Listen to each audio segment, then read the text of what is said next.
Hello chess fans, give yourself some time off, get a drink and some popcorn. As now, I'm going to show you the game we all want to see, Magnus Carlsen against Hans Niemann, as these two giants are playing against each other again in Title Tuesday on chess.com. Remember earlier this month we had that fantastic battle in Paris, the Speed Chess Championships finals, which were completely dominated by Magnus Carlsen. He managed to defeat Hans in crushing style, and therefore Hans is of course out for revenge. Well, let's see if that happens in this game. Magnus is playing with white, Hans is playing with the black pieces. It's a very exciting game, a lot of mistakes, but of course that's what you can expect when two great players are blitzing against each other. It's not always great quality, but nevertheless I'm pretty sure you're gonna enjoy. One little favor, hit the subscribe button and then I'm showing you the moves. One knight f3 played by Magnus, d5, g3, reti opening, knight f6, bishop g2, g6. So we may get to see some King's Indian or Grunfeld type of structure, but here the move b3. So after bishop g7, bishop b2, white has fianchettoed both his bishops, c5, c4, and now black plays in the most principled way by advancing the pawn to d4. And here this bishop on b2 doesn't look great, it's stuck, as these pawns are really annoying on c5 and d4. So the principled way for white to respond here is challenging the center with the move b4, attacking the pawn on c5. And well, black comes up with a thematical response as well, as there's no need to capture yourself on b4. If you do so, then the pawn on d4 can just be taken. So black plays instead knight c6 and says that, okay, you can take the pawn on c5, but here a key idea, and this was the reason Magnus didn't take on c5 himself. He doesn't like the move knight d7. When the knight comes to c5, is a beautiful square for the knight. The pawn on d4 will be fantastically supported by queen, bishop and the other knight. So instead of taking, Magnus advances the pawn to b5, hits the knight. And where should the knight go to? I mean, it's difficult to say. I mean, on one hand, knight a5 looks attractive as you hit the pawn on c4. But at the same time, the knight on a5 does look somewhat offside. So Hans instead decides to go back to b8. Frankly, I don't like that too much. I understand the knight has better prospects of returning into the game, but it will also be a harder job for black to develop his entire queen side. Well, anyway, let's see what happened. Castling king side by both sides. And white plays here the move e3, attacking the pawn on d4. So black decides to take. An interesting moment, as you do have two possible recaptures, and Magnus, in my opinion, plays the most natural move, f takes e3. However, according to the machine, taking with the d pawn to get a symmetrical structure with only one open file is even better. Symmetrical structure, remember, it's all about piece activity, and I think potentially this bishop on g2, it's a big problem. How is black gonna deal with the long-term pressure against the pawn on b7, keeping in mind that he is struggling to get his pieces from the queen side into play. Anyway, didn't happen. F takes e3 played, a more dynamical option. You open up the f file for the rook, for instance, but white also has other plans. Now, question for black is how to continue development. Well, black decides here to play knight bd7, which means that the bishop on c8 got to wait a little bit more. White advances the pawn to a4, and here the knight comes to b6 to hit the pawn on c4. There are various ways to defend that pawn. You can go queen b3 or queen e2. Looks like a logical way of playing, but Magnus goes for knight a3. The knight is defending the pawn, so the pawn cannot be won here. However, the knight, where is it really going? Well, look at this. Black played a5. Interesting idea, so that white cannot play the move a5 himself any longer.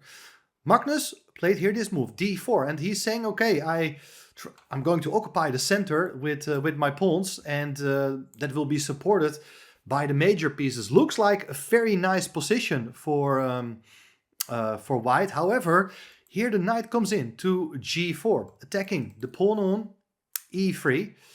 And look at this. Magnus wants to defend the pawn, but how to do that? He played here the move queen e2. And that is a logical move, it may seem. But can you see what both players missed here? That's just absolutely unbelievable. It's still a blitz game. But that means that you should always take care a bit extra of your pieces which are potentially hanging. Here, that little pawn on a4 could simply have been taken as the queen no longer is defending it. It's quite bizarre. This was overlooked also by Hans. It's a big pawn, and you're probably also about to take the bishop on b2. So I don't see any compensation for this material sacrifice. Anyway, Hans played bishop h6. He's going after that weakness on e3. But there is knight c2. And here at the same time, white is defending both his hanging pawns now. Knight is defending pawn on e3. Rook the pawn on a4. Black decided to take on d4. And here again, you do have a choice. I think taking with the pawn does look much nicer. I'm very impressed by this pawn chain. But Magnus had a different plan. He takes with the bishop, which is interesting as well, as you do keep an eye on the knight on b6. It's still defended by the queen though. The bishop is also looking nice on this diagonal. And what white is going to try to do very soon is to occupy the d-file and put pressure there. Queen c7 played to anticipate potential threats. Now pawn on c4 is under an attack by both the queen and the knight. c5. Attacking the knight on b6. The knight comes in to d5.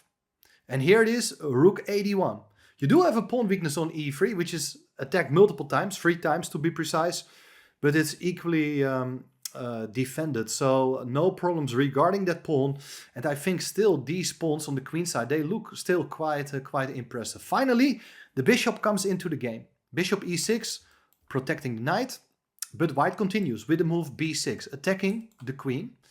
The queen goes back to c8. It's not a square I would like to go to. The queen is safe, but still the rook on a8 is still waiting to join the game. Now, again, look what happens here. Knight d2 played. So Magnus is moving the knight away to open up the path for the bishop on g2. But always, whenever you make moves, you got to understand what is changing in the position. And all of a sudden, the queen is no longer defending the knight on c2. And here again, both players missed a tactic. Knight takes b6. It's removing the most important pawn on the board. After pawn takes knight, it's queen takes c2. And black is absolutely okay. It's a sharp game, like anything can still happen. White can, for instance, take on b7, but the rook can go away. This pawn is not going to queen immediately, while black is also looking for tactical possibilities against the pawn on e3, against white's open king. So, big opportunity once again. Instead, knight gf6 played. Hans is playing it safe, protecting the knight on d5. Knight comes into c4. That was Magnus's idea of transferring the knight from f3 to d2 to c4. Rook d8. And now it's knight e5. Well, you're maybe thinking that knight could have gone straight away from f3 to e5. Sometimes it happens in chess that you have a plan and then plans are got to be changed. Anyway, knight g4 played. And still, I mean, what do you want to do? Do you want to exchange knights or not? I mean, white can move back with the knight and avoid that exchange. But instead, he goes for this. Knight takes g4. That's a conscious decision. Bishop takes g4. So the bishop hits the queen and the rook. And now you can, for instance, play queen f2 and threaten checkmate on f7. Instead, Magnus had a different plan. He played queen c4, so he's giving up. He's ready to give up material as the rook on d1 can be taken. But if you take, there's bishop takes d5 with a threat on f7 again. However, there is still this idea to play e6, and apparently everything is well under control. It's still sharp position. The bishop can go back and you can take and you're an exchange down. But who says that these two bishops are worse than the rook on a8? Anyway, it's a blitz game. We are not going too deep into the lines which were not played. Back to the game. After queen c4, black didn't take on d1. Went back to e6. Hans is playing as solid as possible. But here the queen goes to b5. And again, What is black gonna do? You may go back to g4 and see what that rook is gonna do eventually, but the bishop went to d7 to attack the queen, guys. And here, this is an even bigger shock because Magnus had once again an opportunity to exploit a mistake by his opponent. I mean, actually, the two earlier times it was Hans who missed a tactical opportunity, but here Hans is blundering himself. Can you see what white can do? It's a fantastic idea.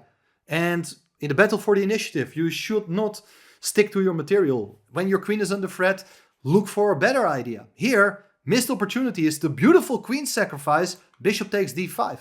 If you take the queen, it's bishop takes f7, check. The other bishop is controlling both the g7 and h8 square.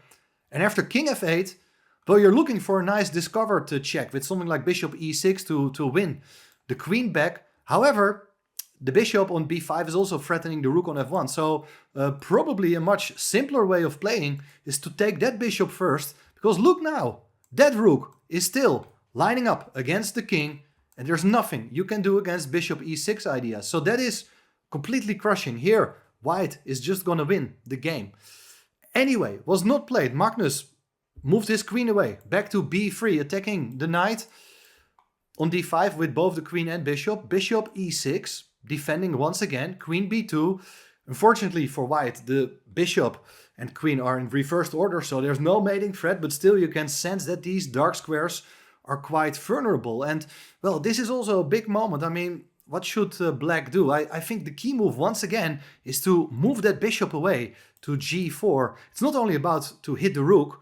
Well, you want the rook is going to move, but then you can play e5. To tickle this bishop, and if you take now, then the queen can be freed from the back rank. Queen takes c5. It's a super sharp open game, but black's pieces, they do look great, so anything can happen. However, Hans is playing too solid. Once again, he played f6.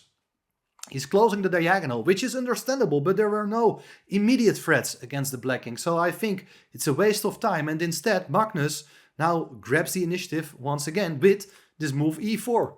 Attacking the knight, and the knight can't go anywhere apart from the b4 square.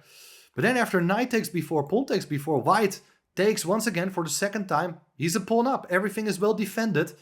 Bishop goes to g4, and okay, you're fighting here. It's better, much better maybe. You can just move the rook wherever you want. Instead, bishop f3 played.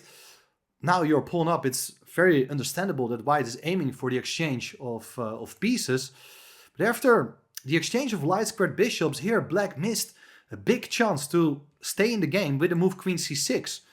This move is possible now. There are no threats against that queen. This light squared bishop is off the board. And here pawn on a5 and the pawn on e4 are both hanging. So this is far from simple. Anyway, Hans had a different idea in mind. He played the move e5 to attack the bishop. If the bishop goes away, it's pinned. The rook on d1 can be taken. But thanks to this Zwischenzug, queen b3 check, white is gaining time and defends the rook on d1. King h8, bishop f2, everything is well protected again. Rook takes d1, queen takes d1. You see the bishop is defending the pawn on c5. And, well, this is a technical win. I mean, this bishop is pretty useless, cannot do anything. White is about to take that pawn. Bishop g7 played, white played king g2, one of the many possible moves here. f5 was played, and now queen d5. The queen is a monster now in the center, dominating the position. You're not caring about that pawn on a4. For instance, if you do take, there are various ways of playing. You can activate the rook trying to play for mate. You can also go for a breakthrough with c6. If you take that pawn, there's b7, attacking that queen. And if you do take, well, there's queen d8 with mate to follow. Just an illustration of what white is aiming for, and the justification that the pawn on a4 can just be given up. Anyway, black played f4, rook b3. Rook is coming over to put some pressure there. g5.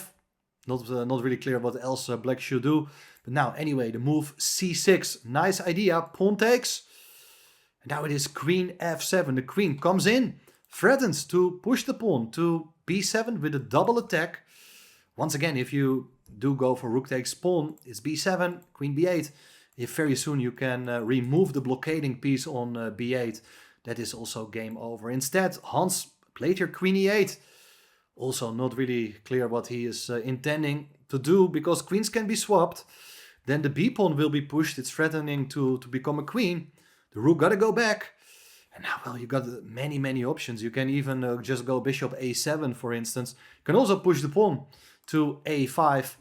And then a6, a7, rook takes b7 was played, rook takes b7. And here Hans Niemann resigns. So that is a very interesting game. Hans managed to win eventually this title Tuesday, but still it's always a painful loss for him when he is losing to Magnus. Magnus must have felt relieved after this, let's say, quality-wise terrible game. Anyway, I thought it was fun to show you that even world's best players, they can make horrible mistakes. And that's also good for us to see it. It's also fun to watch, of course. Anyway, let me know what you think of this game. Don't forget to hit the subscribe button, give this video a like, and let's pump this channel to 7, 10, maybe 100,000 viewers.